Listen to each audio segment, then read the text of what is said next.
Zelensky, de toute façon, il est évident que Zelensky doit dégager, d'une façon ou d'une autre. Voilà. Donc, comme j'ai eu l'occasion de le dire, il y a plusieurs façons de le dégager. La façon la plus expéditive, c'est qu'il se ramasse une balle dans la tête, hein, un truc à la Lee Harvey Oswald, voilà, et qu'il ait un crash d'avion. Non, ça sont les méthodes. Bon, c'est la première chose. La deuxième chose, c'est que on lui donne un chèque ou que les Américains lui disent maintenant c'est terminé. C'est d'ailleurs pratiquement ce qu'ils ont commencé à dire. Le problème, c'est que vous avez Macron et d'autres qui sont là pour essayer de faire durer encore le plaisir. Mais normalement, si ça se passait comme ça s'est passé au Sud-Vietnam en 75 avec le président Nguyen Van Thieu, où les Américains ont dit c'est terminé, nous on s'en va. Donc le président du Sud-Vietnam attendez, ne m'oubliez pas, moi et ma femme et mes enfants, donc ils sont montés dans les hélicoptères qui s'en allaient, mais il a terminé sa vie en Californie. Bon ben voilà, mais ça c'est le truc habituel des États-Unis, qu'ils laissent tomber leur. Donc ils ont laissé tomber Nguyen Van Thieu au Sud-Vietnam en 30 avril 75. Ils ont laissé tomber le maréchal Lon Nol à Cambodge ou à Phnom Penh 15 jours avant le 17 avril 75. Ils ont laissé tomber en 79, en janvier 79, le Shah d'Iran. Ils ont laissé tomber le Carlos Andrés Pérez, qui était le président du Venezuela avant Maduro, qui était complètement corrompu. Bon, ils ont dit, ah, c'est terminé. Donc voilà, il faut qu'ils disent à Zelensky, c'est terminé.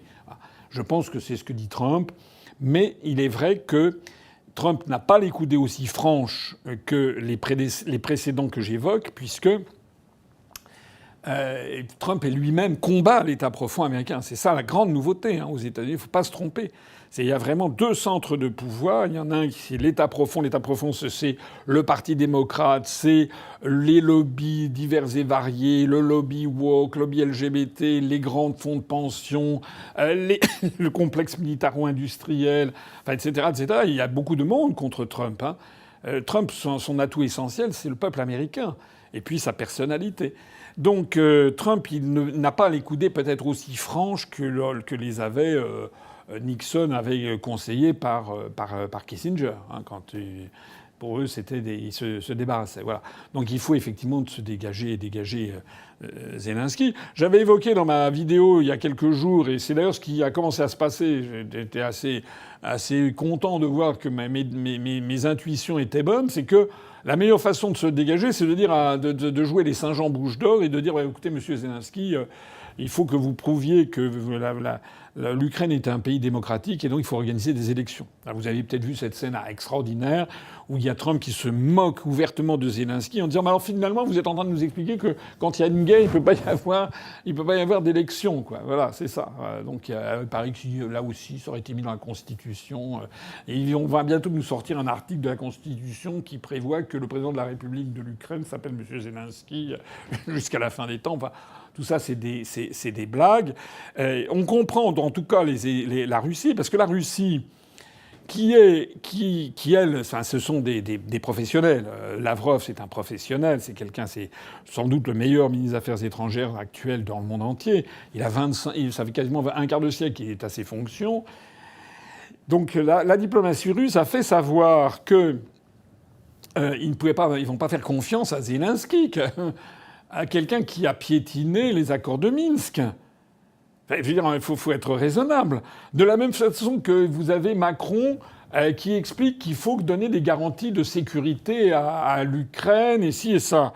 La Russie a fait valoir qu'elle n'a jamais entendu depuis 2014 quiconque, ni aux États-Unis, sauf Trump, ça c'est nouveau, c'est Trump, mais en Europe, dire qu'il fallait donner des garanties de sécurité à l'Ukraine, mais aussi à la Russie. Jamais. Ils passent leur temps, d'ailleurs, il a fait remarquer aussi que jamais les pays européens n'ont demandé que les droits de l'homme soient respectés en Ukraine. Ils attaquent en permanence les droits de l'homme en Russie, mais jamais en Ukraine. Voilà. Et donc, Lavrov a fait savoir qu'il était hors de question qu'il y ait un déploiement de troupes de pays européens en Ukraine. Il n'en veut pas. Il a évoqué la Chine, parce qu'il sait très bien que c'est jugé parti. Il a bien compris, Lavrov et Poutine ont parfaitement compris que l'objectif de Macron de mettre, c'est de poursuivre la guerre. Et donc d'avancer des faux arguments du style voilà, on va faire un cessez-le-feu. Et Trump là, a parfaitement réagi. Il a dit écoutez, les cessez-le-feu, c'est bien gentil un cessez-le-feu, mais c'est pas l'essentiel. L'essentiel, c'est un accord de paix. Voilà, parce que tout le monde a compris, mais tout le monde a compris. Il n'y a que Macron qui croit que personne n'a compris. Mais tout le monde a compris le jeu de Macron. Ils veulent même le cessez-le-feu pour fourguer des armes à l'Ukraine pour que l'Ukraine ensuite attaque la Russie. Enfin, c'est bon. C'est bon. Donc la Russie a dit hors de question qu'il y ait des troupes européennes en Ukraine pour défendre la souveraineté et l'indépendance de l'Ukraine. Alors certains diront oui, c'est scandaleux, etc. Mais est-ce qu'on imagine l'inverse ? Est-ce qu'on imagine, j'ai déjà eu l'occasion de le dire, que la Russie ait voulu, comment dirais-je, faire la guerre aux États-Unis en s'installant au Canada et au Mexique, à la frontière. Frontière du côté, je sais pas, le nord du Canada, au nord des Grands Lacs, au nord des Grandes Plaines, hein, du côté de, je sais pas, la Saskatchewan ou les grands États du nord, de l'Ouest canadien, avec des bases militaires russes le long de la frontière. Et pareil, au Mexique, des bases militaires le long du Rio Grande. Bon. Comment les États-Unis l'auraient-ils pris ? Et deuxièmement, imaginons que la Russie, il y a un Trump russe qui arrive à Moscou et qui dit oui, moi je suis pas d'accord avec ce qu'avait fait l'administration précédente.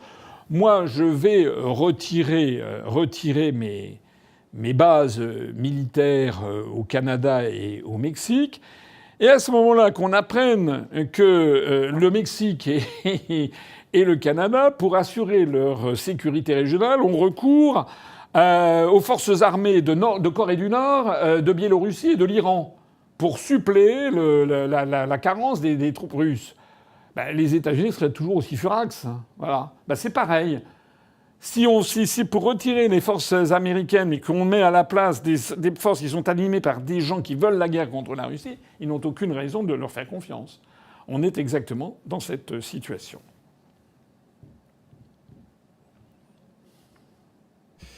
Une question de Olivier. J'ai appris avec stupéfaction que le gouvernement a mis en place un dispositif d'aide exceptionnelle pour la réduction de potentiel de production viticole, arrachage de vignes, afin de répondre aux difficultés économiques des exploitations viticoles affectées par les conséquences de l'agression de la Russie contre l'Ukraine. Avez-vous un commentaire ? Oui, bah c'est un commentaire tout à fait scandaleux.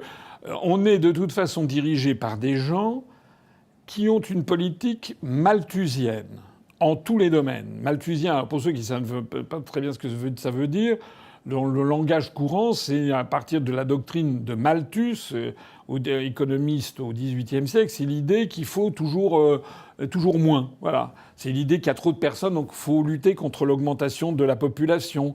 C'est une idée générale qui est plutôt dans la restriction. Typiquement, les écologistes en France et en Europe occidentale sont malthusiens.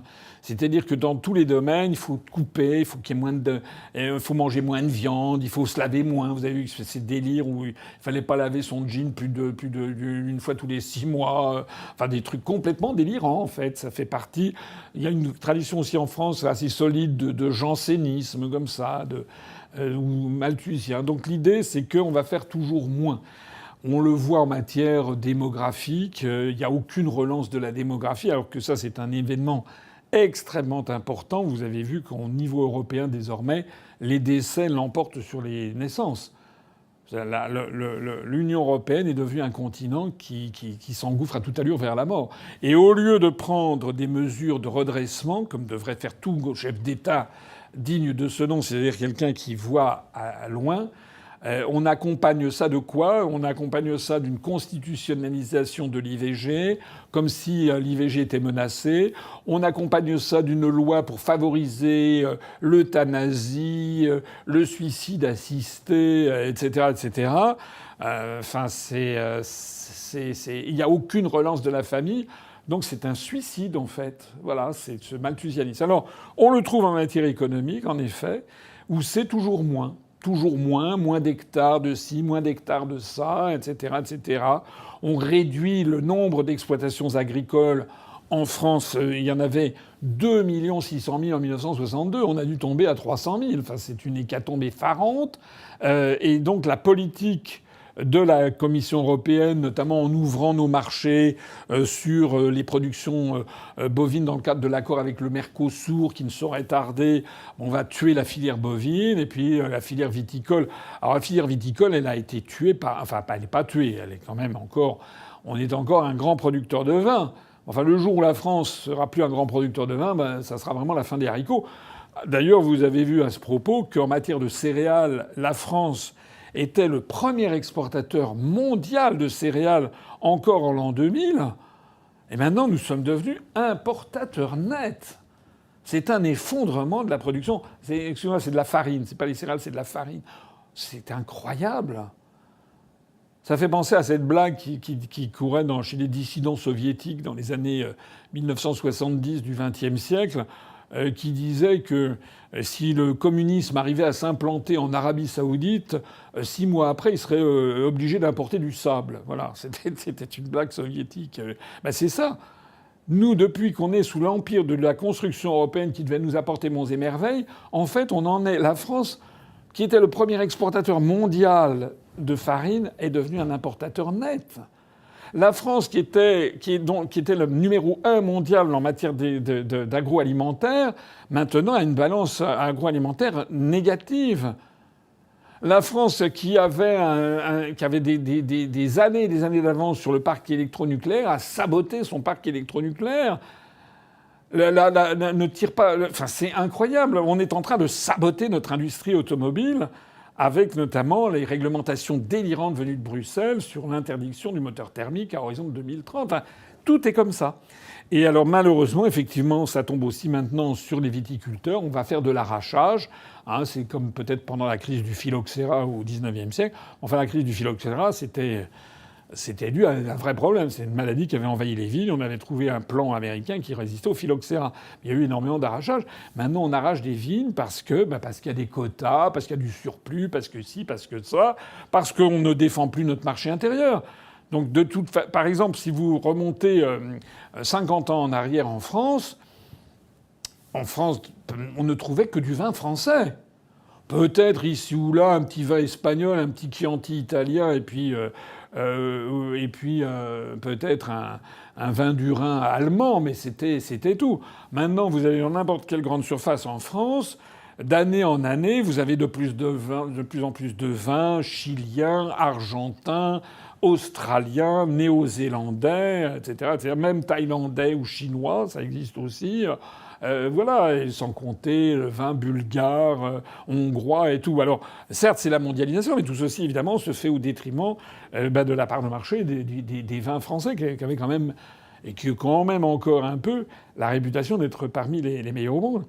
Alors là-dessus, l'argument de la Russie, ça c'est un argument évidemment qui n'est pas tout à fait de séance, parce que c'est vrai que on a coupé nos débouchés vis-à-vis de la Russie.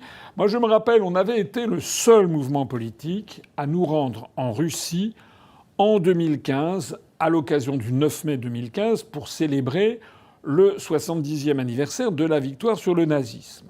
C'est à cette occasion que nous nous étions rendus. On était 3 de l'UPR. Tous les autres partis politiques français avaient refusé.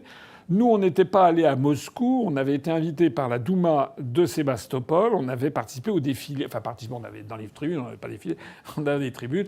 On avait vu le défilé de la victoire contre les nazis le 9 mai 2015 à Sébastopol, en Crimée. Ce qui m'avait permis, d'ailleurs, on avait circulé totalement librement à l'intérieur de la Crimée, qui d'ailleurs, au en passant, est un lieu absolument magnifique, de parler avec... Il n'y avait personne pour nous surveiller, de parler avec tout le monde, mais tous les gens là-dedans sont très, très... Il y a un proverbe en Russie qui dit d'ailleurs que les habitants de la Crimée sont plus russes que les Russes. Enfin, bon. Donc l'idée même que Macron, que des dirigeants français se soient mis dans la tête depuis 3 ans que l'Ukraine allait récupérer la Crimée témoigne d'une connerie abyssale, d'une ignorance crasse. Voilà. Dès que vous avez passé 24 heures en Crimée, que vous avez discuté avec 200 personnes, vous rencontré sur les routes, dans les marchés, etc., vous avez tout de suite compris que le référendum qui a eu lieu, il est exact et que jamais, jamais, jamais, les habitants de la Crimée ne voudront rentrer en Ukraine. D'autant plus que c'est un geste gracieux qu'avait fait Khrouchtchev en 1954 en donnant la Crimée à l'Ukraine qui n'en demandait pas tant. Mais c'était à l'intérieur de l'URSS. Donc, lors de ce déplacement que j'avais fait en Crimée, on avait été reçus par la Douma de Sébastopol et on avait eu une réunion de travail. Et ils nous avaient demandé qu'est-ce qu'on pouvait faire comme coopération. Donc nous, on avait préparé un petit peu le coup.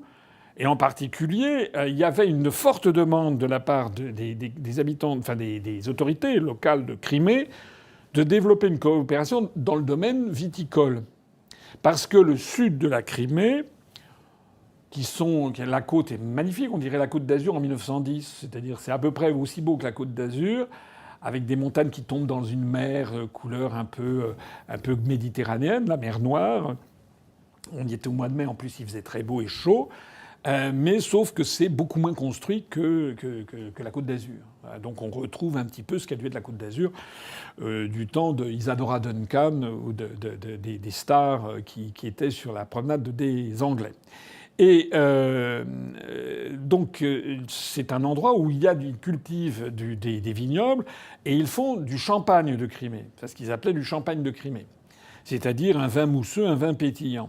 Et ils étaient demandeurs à développer la coopération entre la France et la Crimée, en particulier sur la méthode champenoise, mais demandeurs aussi, prêts à payer, prêts à acheter plus de vin de français, etc., développer une coopération mutuellement favorable. Après ça, quelques années après, il y a eu ce que l'on sait. Il y avait déjà Maïdan qui était intervenu. Bon.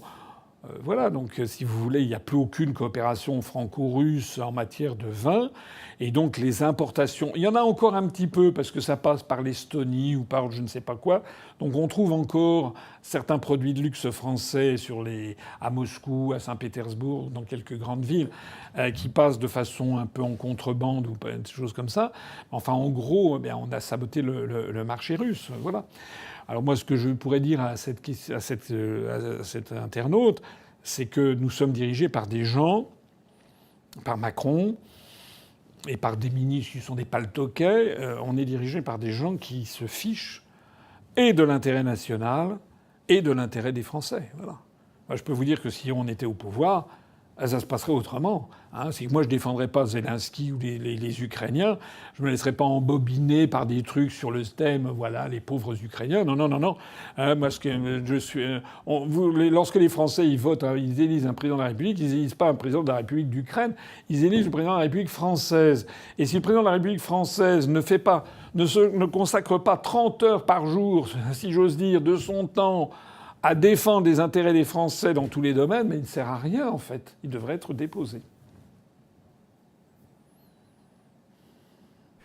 Une question de Jean-Yves, le samedi 9 août à 19h20 sur RTL. Ah non. Il y a eu une émission consacrée aux chaînes YouTube des hommes politiques. Celle de M. Asselineau n'a pas été citée. En revanche, on a longuement parlé de celle de Bardella et d'Attal. D'après les journalistes, une bonne part de leur succès est liée au contenu non politique de leurs vidéos. Gros succès de M. Attal filmé en train de chanter une chanson et de M. Bardella caressant son chien. Envisagez-vous de nourrir hamster devant la caméra ? Plus sérieusement, qu'est-ce que cela nous dit de l'état de la politique en France ? Écoutez, ce que vous voulez que je vous dise, tout le monde peut le noter. D'une certaine façon, il y a de quoi être très en colère, mais il y a aussi une autre façon de voir les choses qui est plutôt réjouissante. C'est que je pense que ma personne, d'une part, l'UPR, d'autre part, et le Frexit, enfin, sont un peu dans la même situation que l'Alsace-Lorraine pendant les années 1880, 1890, 1900. Vous savez, c'était, je crois, Paul Déroulède, il me semble, qui disait, ou Gambetta, je ne sais plus, qui disait pensons-y toujours, n'en parlons jamais. Voilà.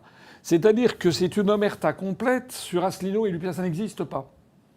Mais c'est une plaisanterie.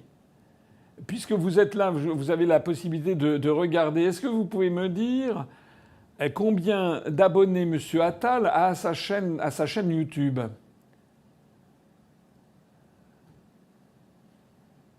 Et combien il a fait de vues cumulées sur sa chaîne YouTube? Alors, en nombre moyen, non, en nombre total de vues, Gabriel Attal, c'est 454 000 vues pour 7000,5 abonnés. Et 34 vidéos. 34 vidéos, 7500 abonnés et 440 000 vues. 454 000 vues. 454 000 vues. Voilà. Alors moi, ma chaîne à moi, la chaîne François Asselineau TV, nous on a 2 chaînes de télévision. On a la chaîne UPR TV, qui est la chaîne du parti politique, qui est la chaîne principale, où j'ai mis l'essentiel de mon apport intellectuel. Et puis, j'ai découvert ensuite sur le tard qu'il y en a d'autres qui avaient fait un autre choix, c'était de faire leur chaîne personnelle. Il y a une petite finesse qu'il faut avoir derrière ça, c'est que si vous avez une chaîne personnelle, vous pouvez la monétiser. Vous pouvez mettre des publicités, par exemple, ce que j'ai fait sur François Asselineau TV, ou bien même de faire des vidéos payantes, ce que je vais faire dans quelques semaines. Et puis, ceci n'est pas possible pour les chaînes d'un parti politique, puisqu'un parti politique n'a pas le droit de recevoir quelque argent que ce soit d'une société privée, en l'espèce de YouTube qui finance à partir des publicités. Moi, quand j'ai créé une chaîne pour l'UPR, je n'ai pas pensé à moi. Contrairement à des gens qui disent que j'ai un melon. Non, je n'ai jamais pensé à moi. J'ai pensé au bien de mouvements politiques que j'avais créés. J'ai donc créé une chaîne qui s'appelle UPR TV, sur laquelle il n'y a aucune publicité, où tout est gratuit, où il y a plus de 1600 vidéos qui sont d'accès gratuit pour tout le monde, sans aucune... Voilà. Ce sont des milliers, des centaines de milliers d'euros sur lesquels j'ai fait une croix pour qu'il en soit ainsi. Et puis, il y a d'autres personnes qui, elles, ont créé non pas une chaîne... Ils ont créé leur chaîne de parti politique, mais eux, ils ont mis tout le paquet sur leur chaîne personnelle. Voilà. Et donc, citons-les. Par exemple, M. Mélenchon, M. Philippot. Eux, ils ont fait tout sur la chaîne personnelle parce que ça rapporte des pépettes. C'est ça, le truc. Donc, quand les gens viennent me dire que j'ai un melon et c'est ça, non, je suis très désintéressé. La meilleure preuve, c'est celle-là. La chaîne François Asselineau TV, j'ai fini par la créer il y a 1 an et demi parce qu'il y a beaucoup de gens qui me demandaient de faire des vidéos sur la culture générale, sur ci ou sur ça, ce que je vais faire, mais c'est vraiment en dehors de la politique. Aujourd'hui, UPR TV, nous en sommes à 365 000 abonnés et 115 millions de vues cumulées. La chaîne UPR TV. C'est 500 000 abonnés. Oui, pardon, je me trompe avec Twitter. Excusez-moi. On en est à 501 000 abonnés. Oui, vous faites bien de me... Je confondais avec mon compte Twitter. On est à 501 000 abonnés sur la chaîne UPR TV et 115 millions de vues cumulées. 115 millions de vues cumulées sur lesquelles on ne s'est pas fait 1 centime d'argent. Et on est le parti politique qui a la plus forte exposition. Si vous comparez la chaîne UPR TV à la chaîne de la France Insoumise, à la chaîne du Rassemblement National, etc., vous apercevrez que mais c'est le jour et la nuit. Et combien il fait le LFI, par exemple? Vous avez les données? De mémoire, le RN n'a même pas 100 000 abonnés, je crois. Je crois que le RN est à 80 000 abonnés, quand nous, on en a 500 000. Et LFI. En tout cas, ce que je sais, c'est que Renaissance, le truc... donnez-moi Renaissance et donnez-moi aussi Horizon, tiens, pour le parti de... LFI, 138 000 abonnés. LFI a 138 000 abonnés, la chaîne LFI. Le Rassemblement National, 88 000. Le RN, 88 000. Nous, on en a 500 000. Hein. Et Renaissance, 30 000. Renaissance... Le parti de M. Attal, il a 30 000 abonnés sur la chaîne de son parti politique. Et sur sa chaîne privée, vous nous l'avez dit tout à l'heure, il a 7500 abonnés et il a 440 000 vues. Moi, j'ai créé, donc depuis 1 an et demi, j'ai créé une chaîne François Asselineau TV, pour celle que je viens de vous dire, où je mets par ailleurs des petites vidéos qui sont des démembrements des directs que je fais ici gratuitement. D'ailleurs, c'est gratuit aussi sur François Asselineau TV, sauf qu'il y a un peu de pub. Et c'est pour préparer une chaîne qui me rapportera un petit peu d'argent quand je serai à la retraite et qui permettra aussi de faire des vidéos extra politiques. Cette chaîne, François Asselineau TV, on en est aujourd'hui à 111 000 abonnés, je crois, et à 16 millions, bientôt 17 millions de vues cumulées.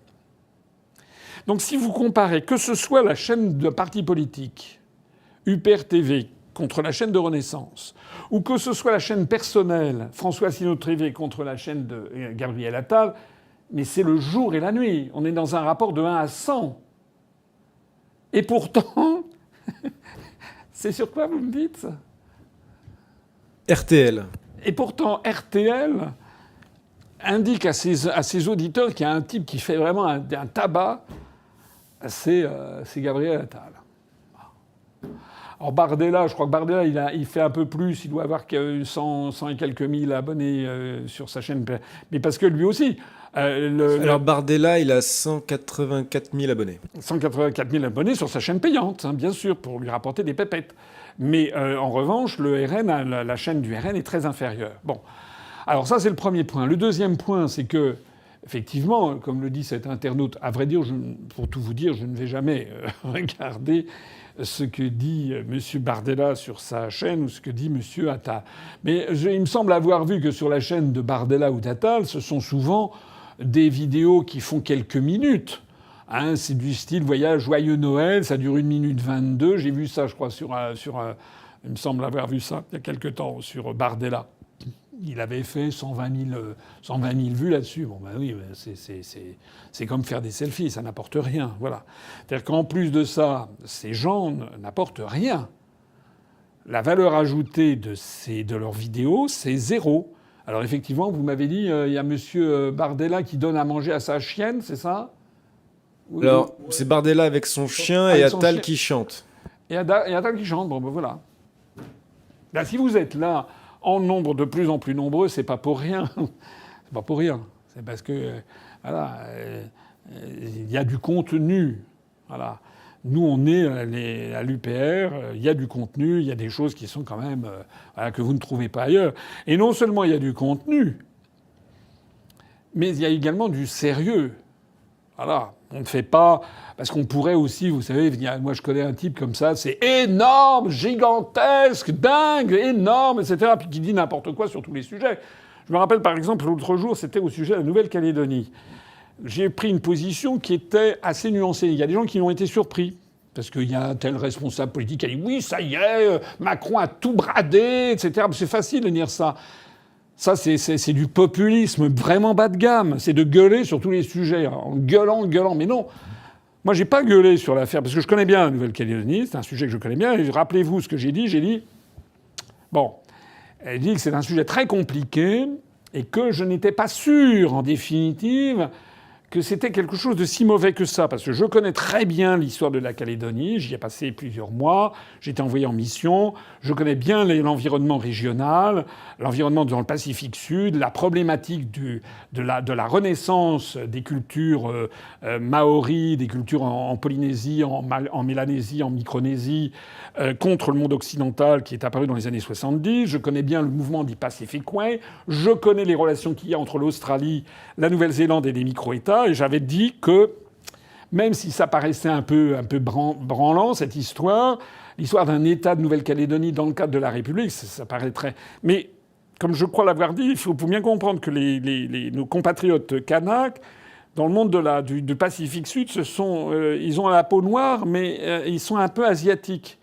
C'est-à-dire qu'ils n'ont pas la même conception de comment dirais-je, des antagonismes. Voilà.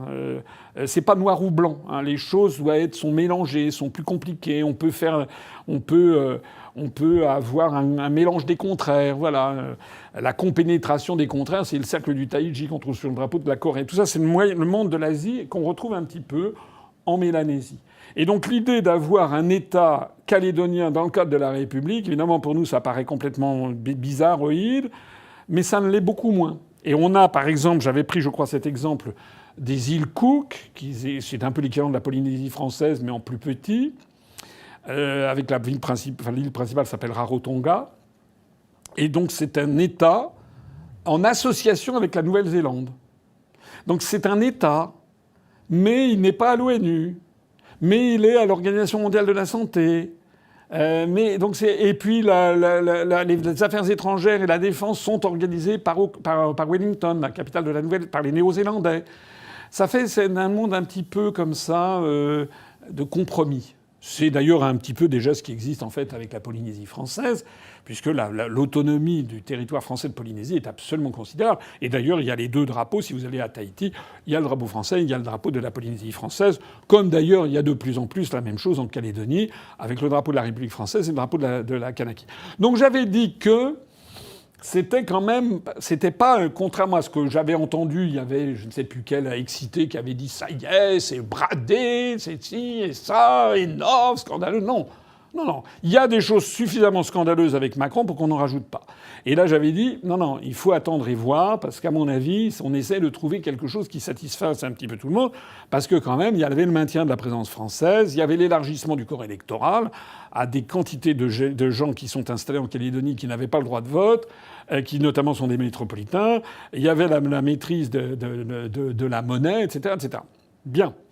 Et puis qu'est-ce qu'on vient de voir là? Vous l'avez vu, j'en profite parce que je ne sais pas s'il y avait une question sur le sujet, mais c'est un sujet qui n'a pas été beaucoup évoqué dans les grands médias. Mais il y a quand même un truc qui était extraordinaire, qui est arrivé il y a 3-4 jours, c'est que le principal mouvement indépendantiste a dit finalement qu'il rejetait les accords qui avaient été conclus.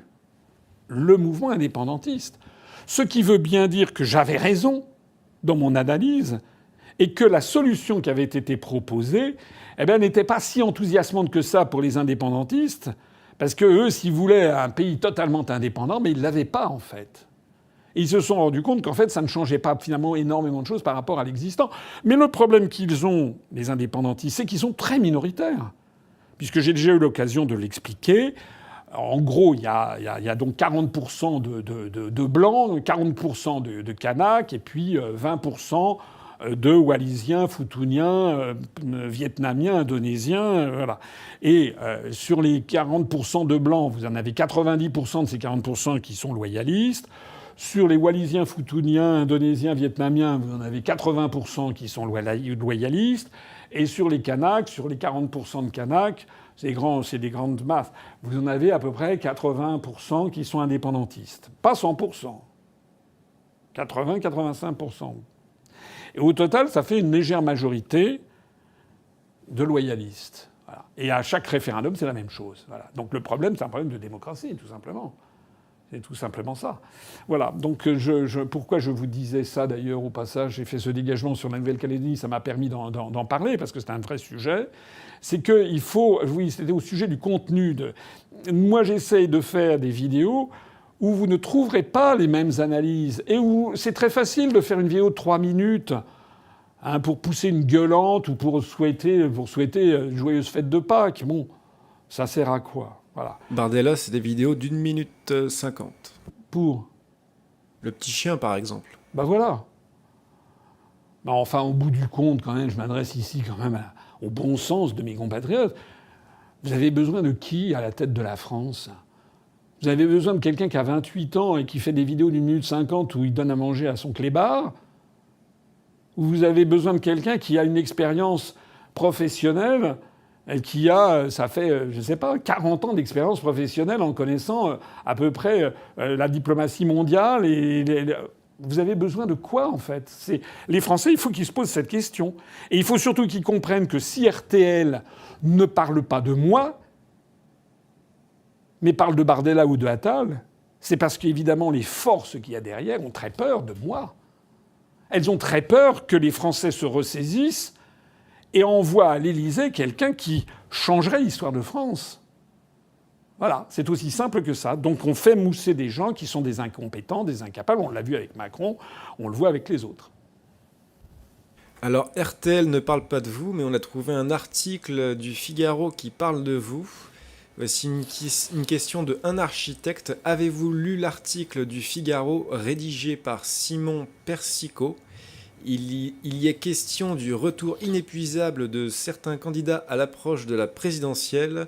Le journaliste cite notamment Jean Lassalle, Nicolas Dupont-Aignan et Nathalie Arthaud, mais ne s'intéresse pas à François Asselineau au prétexte que celui-ci n'aurait rien d'intéressant à proposer.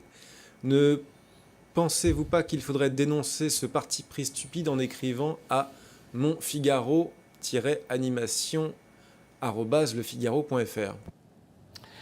Ah, c'est quoi ça? C'est l'adresse courriel de qui? C'est l'adresse courriel du médiateur du Figaro. Alors, je ne connaissais pas cette adresse, mais effectivement, on a attiré mon attention hier sur cet article que j'ai lu du Figaro avec un journaliste. C'est le responsable, je crois, de Sciences Po, Grenoble ou quelque chose comme ça. Donc il n'est pas vraiment journaliste. Qui s'appelle Monsieur Simon Persicot. Bon. Et qui a fait un article où effectivement c'est le retour inépuisable. C'est comme si c'était vraiment des gens extraordinairement importuns.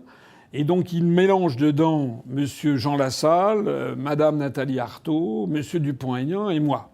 Moi, je rappelle que j'ai été candidat une seule fois à l'élection présidentielle.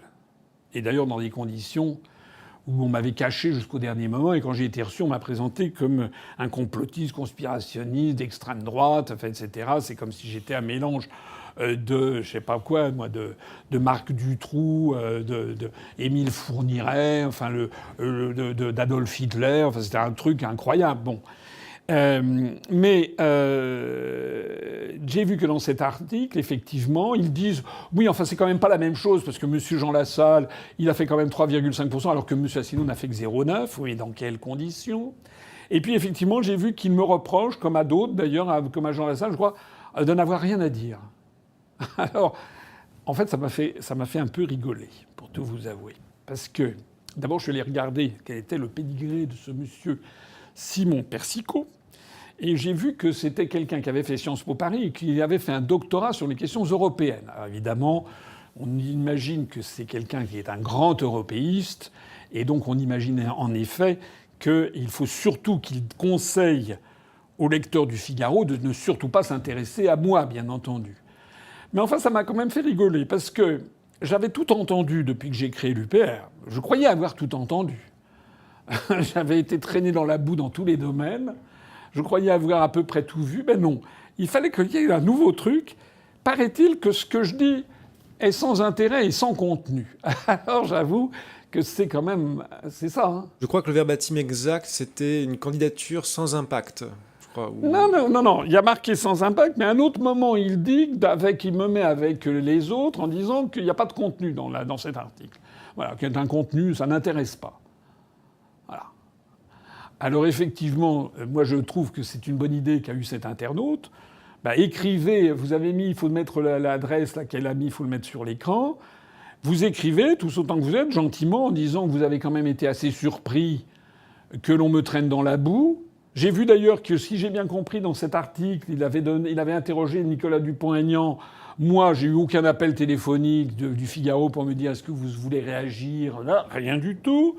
Je sais que si je demande un droit de réponse, je ne l'aurai pas, ou si je l'ai, j'aurai une phrase et demie qui sera ridicule.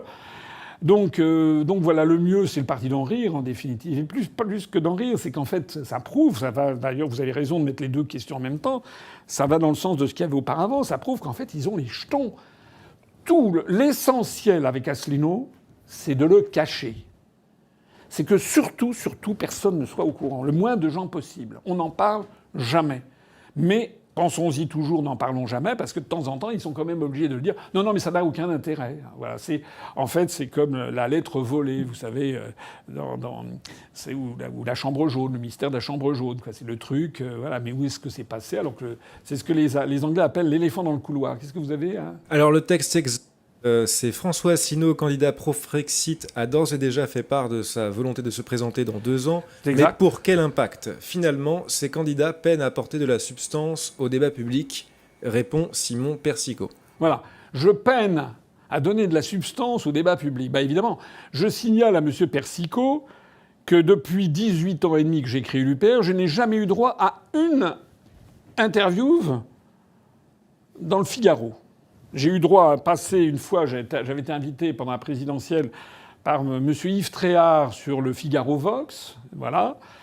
Mais ça n'a pas donné suite, parce que ensuite j'ai été, semble-t-il, interdit d'antenne. Le problème qu'ils ont tous ces gens, c'est ce que j'ai dit tout à l'heure. C'est qu'avec plus de 501 000 abonnés, eh bien, l'UPR TV est la chaîne la plus vue et où il y a le plus d'abonnés, avec 115 millions de vues. Nous dépassons tous les autres partis politiques français. Alors évidemment, c'est un peu gênant quand même.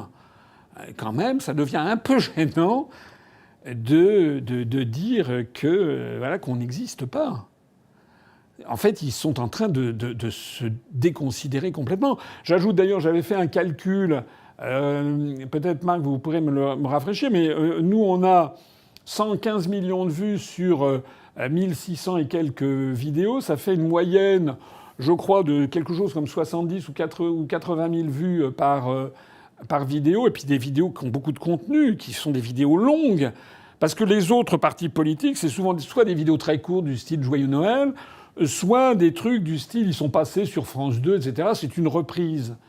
Mais des vidéos comme moi je les fais, c'est-à-dire des vidéos qui ne sont pas pour commenter la pluie et le beau temps, qui sont pour apporter des analyses de fond, des vidéos qui durent longtemps parce qu'on va au fond des choses, et des vidéos qui ne sont pas la reprise de passages sur d'autres médias, parce que je ne suis pas invité, à part les médias du web, mais je ne suis jamais invité sur les médias mainstream, ben ça on est quasiment les seuls à le faire. Alors, en nombre moyen de vues par vidéo, l'UPR, c'est 70 186 vues. En 2, le RN avec 16 276 vues. Et en 3, la France Insoumise avec 15 298 vues. Donc ça donne un bon intérêt de l'intérêt que portent les gens. Hein, si je vous comprends bien, on fait 5 fois plus, presque 5 fois plus de vues par vidéo que la France Insoumise. Que les deuxième et troisième. Que les deuxième et troisième. Et tiens, donnez-moi Horizon, puisqu'il paraît que M. Édouard Philippe est le... Horizon, c'est en moyenne 5511 vues par vidéo. Voilà. 5500 vues lorsque M. Édouard Philippe émet une vidéo, elle est vue par 5500 personnes. Moi, par 70 000 personnes. Voilà. Et il a combien d'abonnés je ne sais pas si vous avez tous ces chiffres-là.